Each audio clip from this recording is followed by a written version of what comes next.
Hey everyone, in today's video, I'm going to be interviewing Atharv, one of my high school classmates who recently got an internship at a FinTech company in the Bay Area, and he works as a software engineer.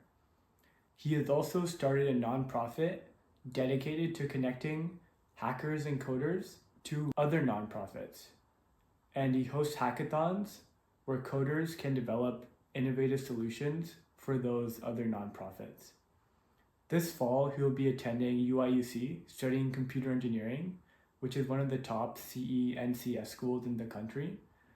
And his overall experience going into tech early as a high schooler and getting an internship at a company where other college graduates, including someone who had a master's degree in computer science from Stanford, didn't get in, and he still got in. So I hope you enjoy this video and you get something out of it.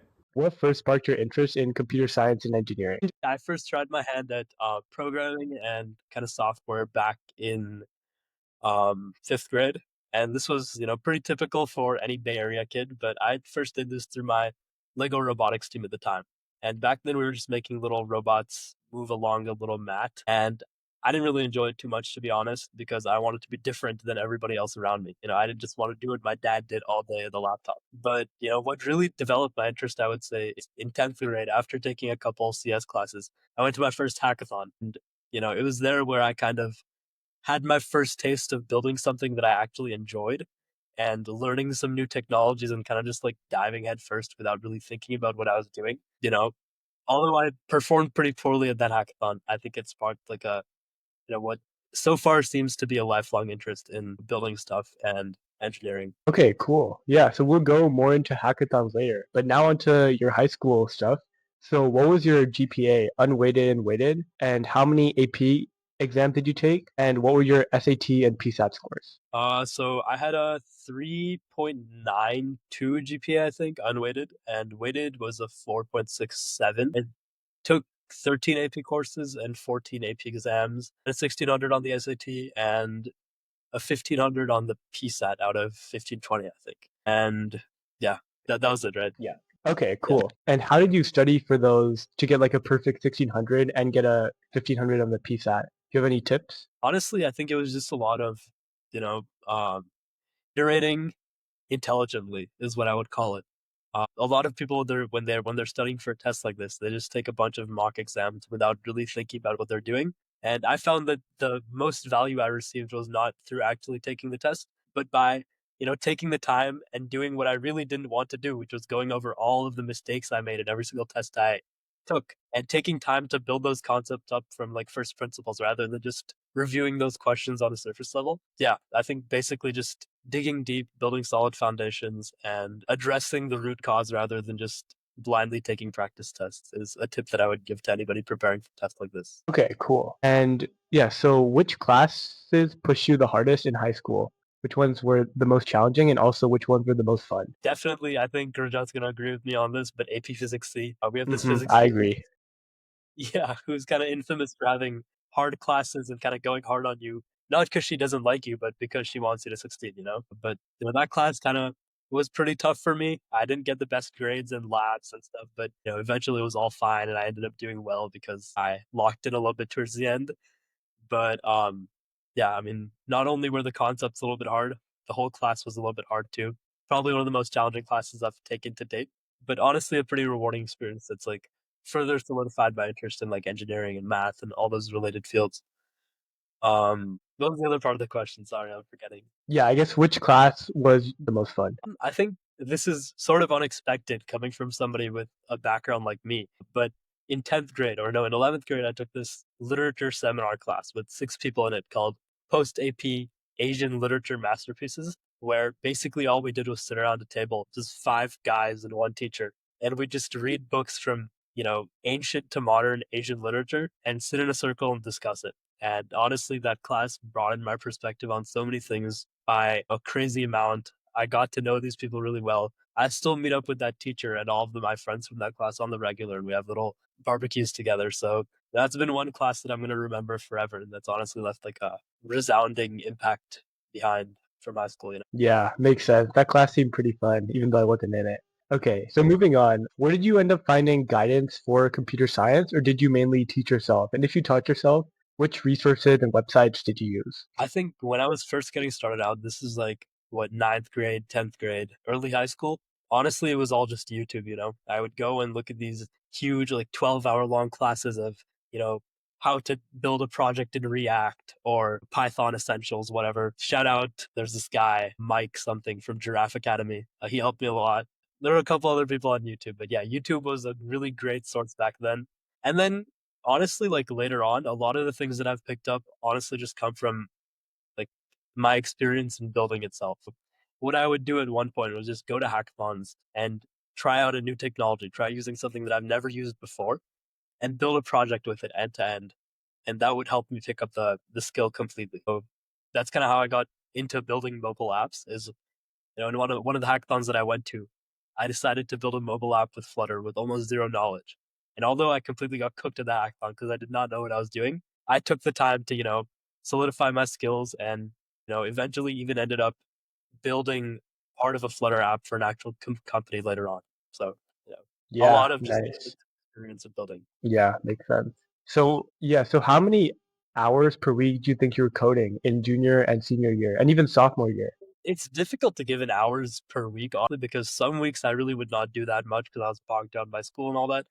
Probably once a month, I would spend an entire 24 to 48 hours at a hackathon just locked in, like zooted off energy drinks, just coding the whole time. So probably on an average, maybe like 12 hours a week, but kind of sporadically and not really as consistently as, I might have liked to do because of school and all that. Okay, cool. Yeah, that's still a lot though. That's amazing. So I know you recently got an internship at Casca, a fintech startup.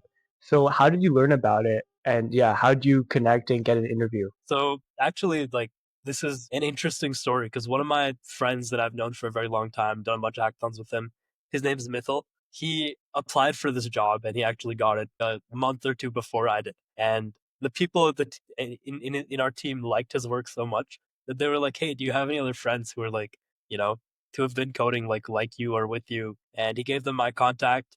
Then I applied, went through an interview process, built a little technical project that they had me build. And, after a couple days of them deliberating upon it, I guess they decided that I was okay enough. So they gave me a job offer. I joined the next day. And since then, I've been going into SF pretty much every day. Um, you know, that's been a lot of fun. Yeah.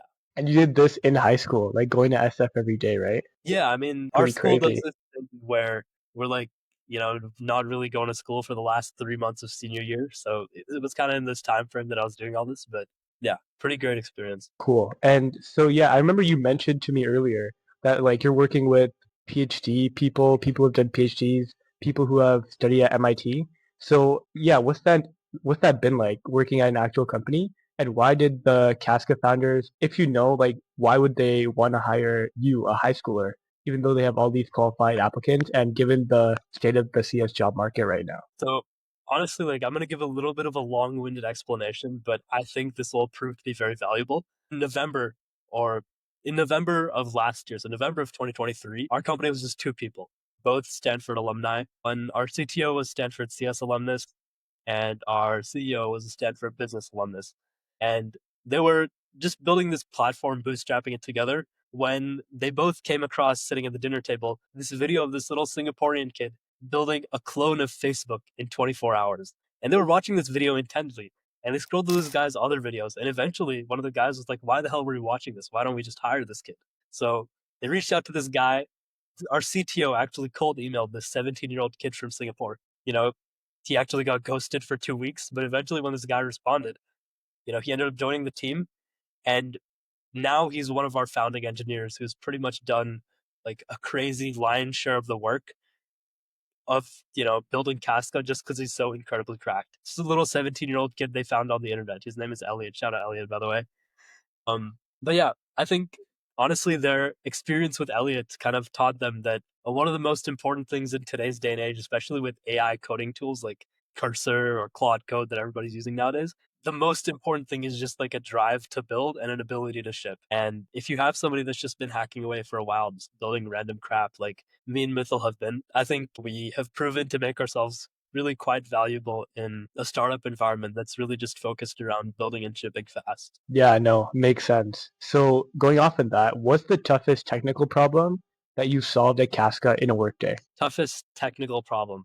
I think this isn't really technical in the traditional sense, but what first comes to mind is, without giving away too much, Casca works with banks basically and works on kind of modernizing and AI integrating the software that they work with. So this means that we have to work with a lot of people that are just not as technically versed as people are in our little Silicon Valley bubble. So being able to build out flows and UIs and UXs and demo to people who have no clue what AI is and how it works has really been probably one of the biggest challenges. So there have been a lot of times where I've filmed a little Loom video of a feature and somebody on our team will be like, this is great. I can understand it, but I know the people at so and so bank are definitely not going to understand it. So, being able to look from the perspective of a customer like that and building software for customers like that has honestly been something completely new that I've taken up and learned in the past month or two. Got it. Okay. Wow, interesting. So how many hours per day do you work for Casca? And how much were you working back when I guess you're in school, but you have you're doing like the senior project and you're like outside of school too? Yeah, to be honest, I think the senior project and all that school stuff really didn't get in the way of me doing as much work as I wanted to. So when I'm in the Bay, I'll be going to work 4 to 5 times a week, pretty much spending 8 to 10 hour days working basically full time over there. Yeah. And ever since school has been done, whenever I'm in the Bay. Okay. And yeah, so which languages and frameworks have you been using a lot and have you, gotten better at and even mastered from working at Casca? So we basically use a pretty basic stack of Next.js for our front end, as well as PostgreSQL for our database, Tailwind for our UI. Although a lot of our UI has just become really simple to build with cursor, so I'm really not thinking through or building as many UI components as you would expect me to. I think out of these, little components, probably the biggest new technology that I've gotten acquainted with is PostgreSQL with tRPC, which is kind of a middleware between the SQL database and the Next.js front end and stuff. So working with that has been really interesting. I've already learned a lot about it and, every day continue to learn more. And, Next.js has been something I've been building with for a little while now, a couple of years, but it's always good to get more experience with such an important technology. That's basically all I'm working with right now. All that is done in TypeScript and stuff. Okay, cool. Going back, so before Casca, you worked an internship at Genius Ventures. So yeah, just tell me about that. What was it like? What did you work on?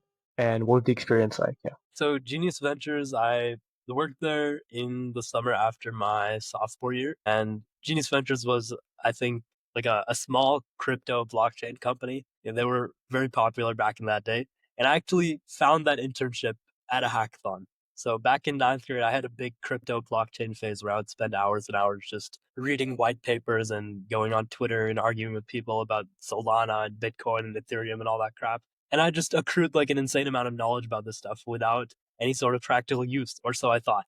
And then at this hackathon in probably April of 10th grade, I met this guy. His name was Kenneth, and he's the CEO of Genius Ventures. I struck up a conversation with him about crypto, and we talked for a good hour and a half. Connected with him on LinkedIn, and then a month and a half later, he just shot me a DM on LinkedIn saying that, yo, you want to work in my company this summer? And when I started working there, it was honestly kind of a little bit different of an environment than I expected. We had developers scattered all around the globe. I think we had people working in Brazil, people working in India, people working in Europe. And it was really informal in the sense that it was just a bunch of people on Discord contributing to a GitHub repo and doing their own thing. So really not too much structure and probably not the best way for me as somebody who was taking my first leap into this realm of contributing to a huge project with a lot of people and a lot of moving parts to kind of just go into this with no guidance. But nevertheless, I worked on some CI/CD pipeline stuff, so kind of just automating and fixing up our development flow and deployment flow. And I also worked with some app dev on our mobile app for Genius Ventures to allow people to, trade crypto tokens and buy our own crypto token and all that crap. Yeah. Okay, cool. And yeah, if you don't mind sharing, what was your pay at Genius Ventures? And are you earning anything now at Casca? Yeah. So I was making $20 an hour at Genius Ventures, and at Casca now I'm making 25 an hour. really like not the most impressive monetary figures. And, I guess that just goes to show that I'm not really doing this for the money. It's really, I think, at this stage in my life, at this stage of my career, like all experience is good experience. And being able to just be around so many smart people and build so much cool stuff is more valuable to me than, any relatively small amount of money will be right now. Yeah, no, for sure. And even then, bro, like $20 an hour working using your technical skills is pretty amazing. Like not many high schoolers can say they do that. Next question. So will you keep working at Casca once you start college in the fall? I've thought about this a lot, and honestly, like, I don't even have a clear answer right now. For a little bit, I was genuinely considering taking a semester off just to work because I was enjoying it so much. But, as I've thought over that, I'm realizing that might not be the way to go because at least in the first semester, I feel like I'll miss out on a lot of, college stuff by, just continuing to work at Casca. A lot of my colleagues over there have said that, oh, college will be there anytime and you should just stay back and work for a little bit. It's a tough decision to make. I think I'm definitely going to go to college in the fall, see what it's about.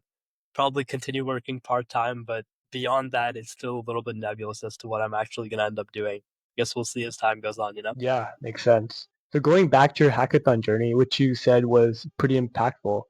So yeah, so just tell me about it. How many hackathons did you go to? How many did you place at? And what would you estimate your total earnings in both money and merchandise to be from all your hackathons in the past few years? Ones, I think I've probably been to over a dozen.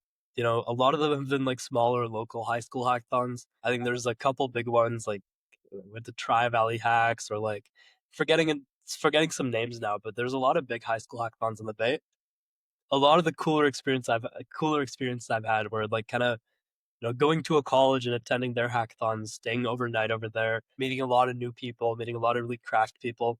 So the first one of that I went to was UC Santa Cruz's cruise hacks in 2024. Then in September of 2024, I think I went to Waterloo for Hack the North, which is I think the biggest college hackathon in the world that happens every single year. That was a really great experience, and I think a couple months later I ended up going to CMU for their hackathon, which is also really great. But yeah, how many have I placed at? One at? I would say probably like 5 out of the 12 or so hackathons that I've been to. I've ended up winning in some form, winning some track. A lot of the times it's usually just some like small sponsored prize, like I think the first hackathon that I won these like Snapchat glasses that Yeah, I remember connect. those. Yeah, yeah. And you just have them on your face. You can press a little button and record and like take pictures and take snaps or whatever. So just little things like that. Monetary value, probably like a couple $1,000, like nothing crazy, but like a little bit of cash, like a little bit of some tech devices, like a battery pack that I still use to this day, a speaker that I take everywhere with me, little Snapchat glasses, just a lot of like little tech knickknacks plus some prize money. That's pretty much it. Yeah, no, that's great. And of all of your hackathon projects, which one was your biggest one or your most memorable one? I'm gonna go with most memorable one over here, and this is actually like kind of counterintuitive considering I did not win at this hackathon at all. But in September at Waterloo, me and Mithil went there together, and our idea was to build a little clip-on device that you could put on your shirt, and when you start talking to somebody, when you're networking with them, you just press a button, and it would grab your conversation that you're having with a person, extract details like their name, which company they work at, etc., etc., etc. And as you're walking away with them, you just press the button again, and it would instantly send them a completely automated LinkedIn connection request. Kind of the way that worked was we had a camera and a microphone hooked up to a Raspberry Pi that would collect all this information, including the transcript, and we'd send it to Cohere's API to kind of, you know, piece out all this information. Then we'd build a LinkedIn query with it and pass it to LinkedIn through this like janky little endpoint that we created because LinkedIn doesn't have an API. We use this like random janky little LinkedIn endpoint that we built ourselves to query and auto connect with somebody. Again, like scrappy as most hackathon projects are, but I think probably because this was one of my first like hardware projects as well as, it was associated with going all the way to Canada for hackathon. It's probably been my favorite one. Great. Yeah. It's a crazy project. Pretty cool though. So I guess your hackathon experience led you to start Code for Cause. Yeah, tell me about Code for Cause. How did you and I guess Mithil too, right? So how did you all decide to start it? and what was the problem y'all were trying to solve? Yeah, so me, Mithil, and my third hackathon teammate, Anav, like we've been to probably 10 or so hackathons together. Back in 10th grade, after going to one of our hackathons, we were looking around, talking to people. And by this time, we'd been to like 4 or 5 hackathons together. And we realized that everybody was building the same exact thing. Like in every single hackathon we went to, there would be at least 5 or 6 AI trash sorters or like something that you take a picture of your fridge with and it tells you what meals you can make.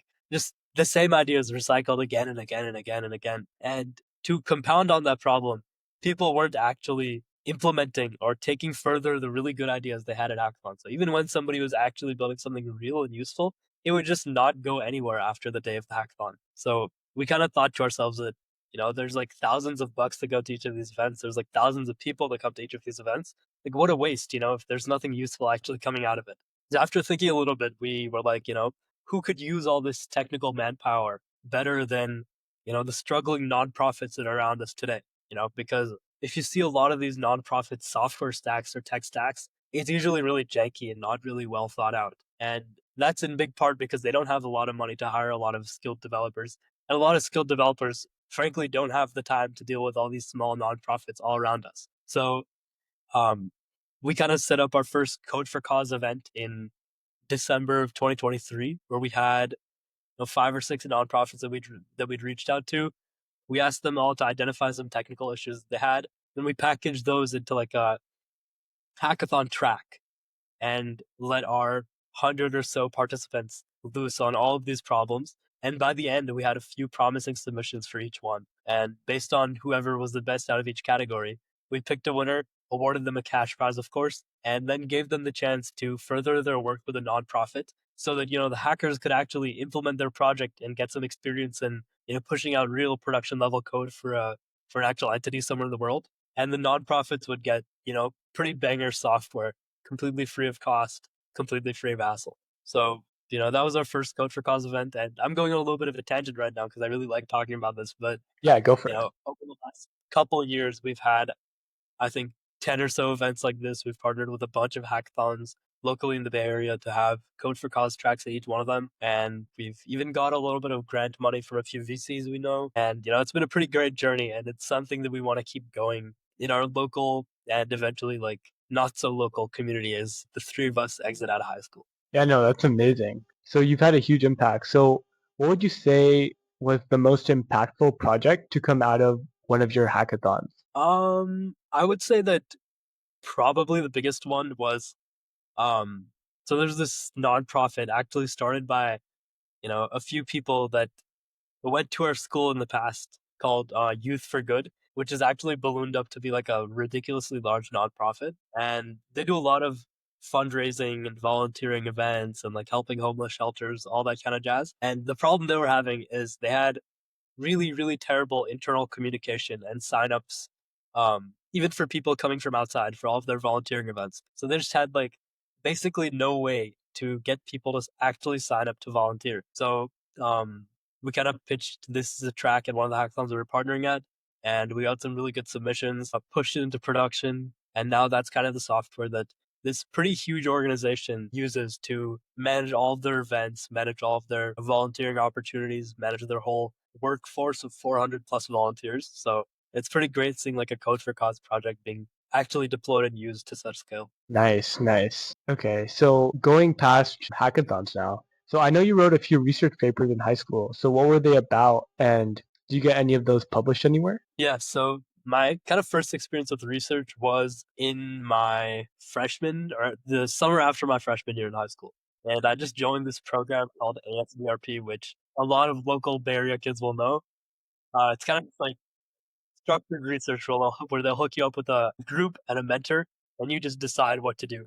I went through a few projects at first. Like, I think we built a YouTube video transcript analyzer to see if we could decide whether a YouTube video would go viral or not based on what was said in the video. I worked for a little bit on a group that was building like a game theory model for autonomous vehicles to cross 4-way intersections. Some pretty like interesting stuff, but I think where I got my first publication and my first actual written research paper was with a group that me and Mithil were actually in together, where we analyzed the impact of the built environment or the actual college campus or area around the college, the correlation of that to the actual retention rate of the college. So basically, kind of answering the question of, how does the area that I'm going to school in affect the chances of me actually staying in school? And we used convolutional neural networks to do this, to kind of just analyze images and grab out pictures of cars or streetlights or colors or whatever the hell else we wanted to do, and wrote a paper on that, got it published to this small high school journal called the Journal of Emerging Investigators. And that was just kind of my first,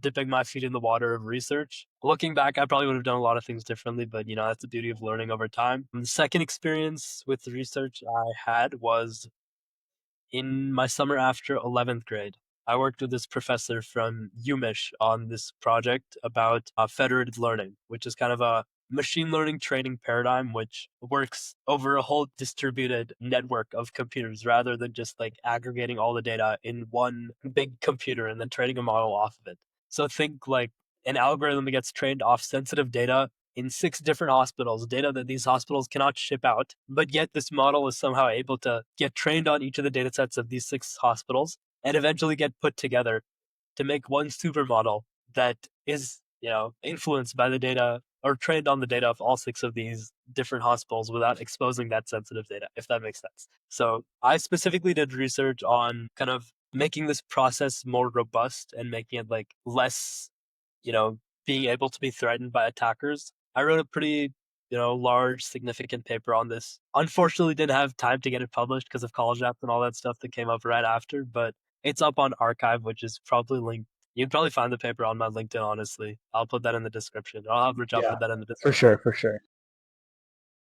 But yeah, those Okay, are my nice. papers. Okay, cool. So yeah, since you did all this stuff in high school, so when your responsibilities collided, like classes, your internships, hackathons, nonprofits, research, what did you focus on first? I think, honestly, like, I don't know how great I was at following this all the time because honestly, like, I really enjoyed a lot of what I did outside of school a lot more than what I did in school. But I tried most of the time to keep a mindset of, I'm a student first and I got to focus on school first. And if anything comes in the way of school, I should kind of, drop that for a little bit, focus on school, and then get back to whatever I'm working on. You know, probably only did that 60% of the time, 70% of the time, but, I feel like it worked out okay. But yeah, kind of just went on what I felt and tried to prioritize school whenever there was a conflict. Okay, cool. So yeah, did you have any big failures in high school? And if you did, which was your biggest one and what was the lesson you learned from it? I think I'm gonna go back to hackathons with this because that's really been one of the most formative things that I've, done in terms of both my career and like honestly just my mindset to, how I go about life today. The very first hackathon that I went to, I talked about this a little bit earlier, but I came in with the um, goal that I was going to build a mobile app. And I had no idea how to do this. I had no clue how one would build a mobile app, what technologies somebody would use, what language you would use. So I went in completely blind. And, back then we didn't have Chat GPT or Cursor or any of this other crap that'll just write code for you.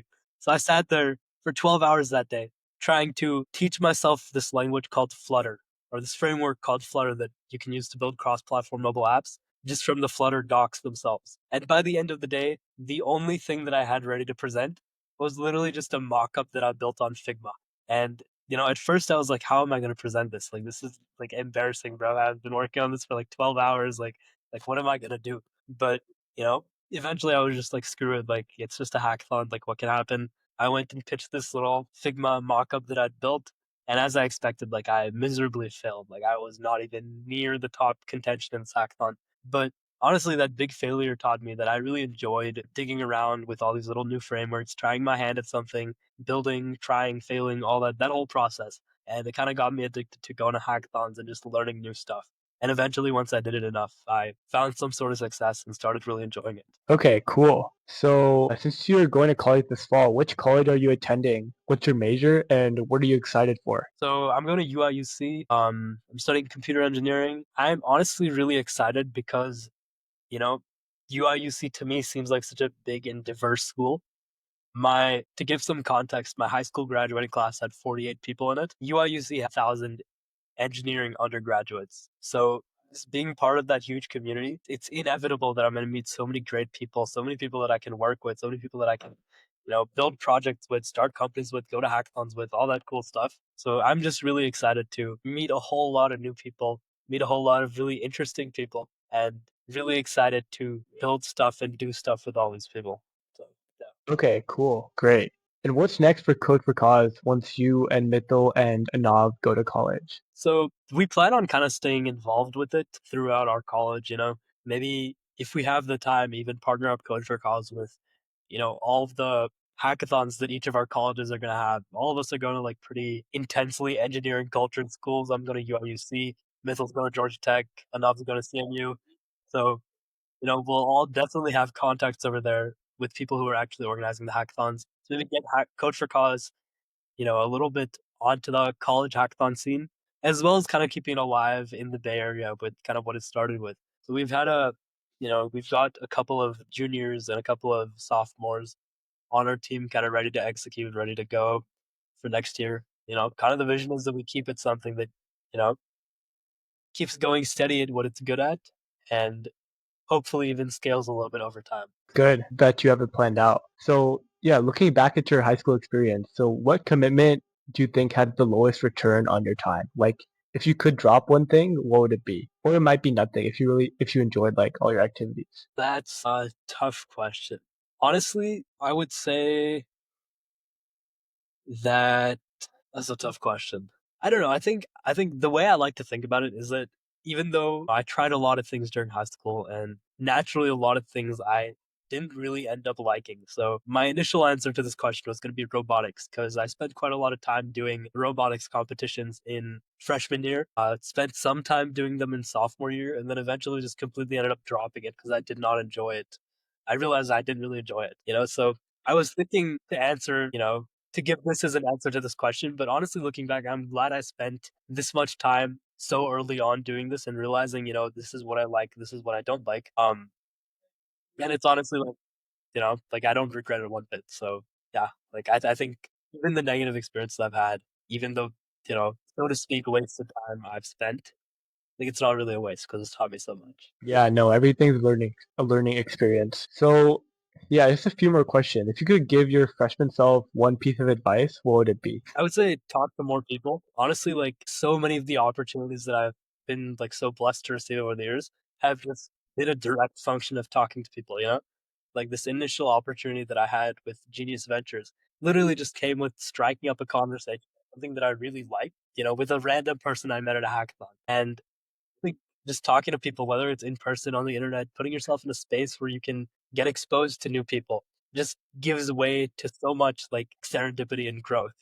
So yeah, just talk to more people. Yeah, it makes sense. So going off of that, I guess connecting and speaking to many people, going to different hackathons, just connecting more has helped you get internships and different opportunities. So would you recommend that as like the one of the biggest things to focus on for high school students, college students when they're like, they have the skills, they've done a lot of coding, but they're not getting any opportunities? 100%. I think honestly, like I'm gonna go like be a little bit ambitious with my words here and say that, the process of like finding a job application and applying from there is pretty much dead, you know, because I've heard of so many horror stories of, really, really smart people who have really great experience going through like 800, 900, 1,000 job applications, just not getting a job anywhere. Whereas I think they would be like a lot better served if they just, spend some time actually going out, contributing meaningful ideas, talking to people,